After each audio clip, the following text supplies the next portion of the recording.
Shalom, selamat pagi Bapak Ibu, saudara-saudaraku yang dikasihi oleh Tuhan Yesus Kristus. Puji nama Tuhan, pagi ini kita diperkenankan Tuhan ada, semua karena kasih dan kemurahan Tuhan. Bapak Ibu semua, kita berjumpa lagi dalam program Bertumbuh dan Berbuah. Sebelum kita mengawali hari kita di hari ini dengan segala aktivitas yang akan kita lakukan, kita akan merenungkan bersama kebenaran firman Tuhan. Dan biarlah benih firman Tuhan yang ditaburkan di hari ini itu dapat menguatkan dan dapat memberkati setiap kita. Firman Tuhan di pagi ini saya bagikan buat Bapak Ibu semua dengan tema hati yang hancur Tuhan berkenan.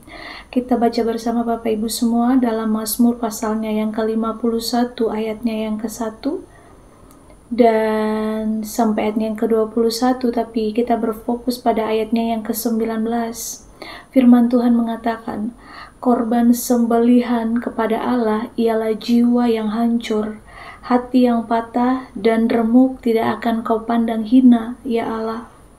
Bapak Ibu saudara-saudaraku yang dikasihi oleh Tuhan Yesus Kristus, sebelum menjadi bejana yang indah dan berharga, tanah liat itu harus mengalami proses pembentukan yang dikerjakan oleh seorang penjunan, tukang gerabah.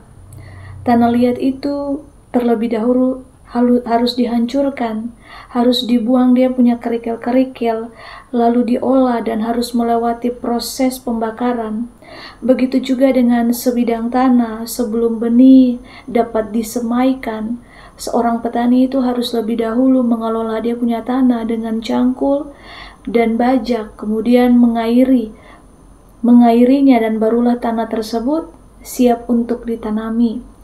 Begitu pula setiap anak Tuhan yang rindu untuk dipakai sebagai alat kemuliaan Tuhan tak luput dari proses pembentukan.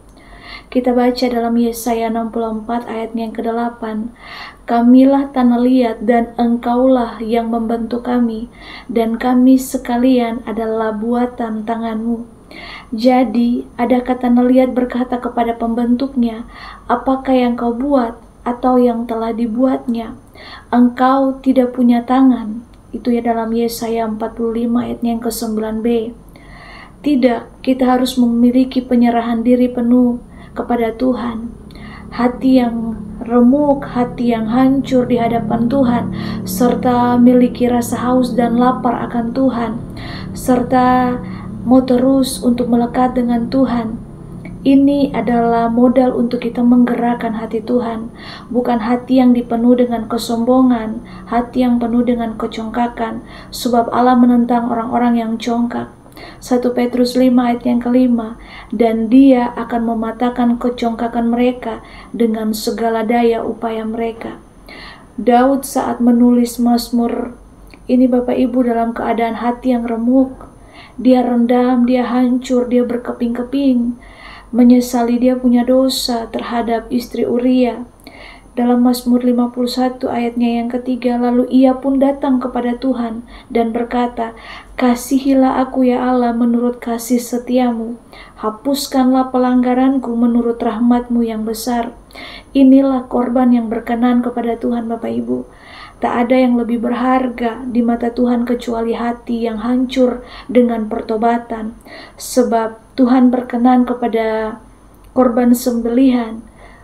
Dan ini Bapak Ibu, kita harus meneladani apa yang telah Daud lakukan. Dia datang dengan hati yang hancur, dia merendahkan diri di hadapan Tuhan. Dan Tuhan berkenan kepada orang-orang yang datang dengan remuk jiwa, dengan penyesalan dan ingin bertobat. Maka Tuhan berkenan Bapak Ibu pada setiap orang yang ingin sungguh-sungguh datang kepadanya. Terkadang Bapak Ibu, kita datang kepada Tuhan dengan hati yang congkak, hati yang sombong. Tuhan tidak berkenan atas orang-orang yang punya hati dengan kesombongan, merasa diri paling benar, paling baik, paling sempurna dibandingkan orang lain. Ini dia sulit untuk merendahkan diri di hadapan Tuhan. Maka Tuhan akan mematahkan setiap kesombongan itu.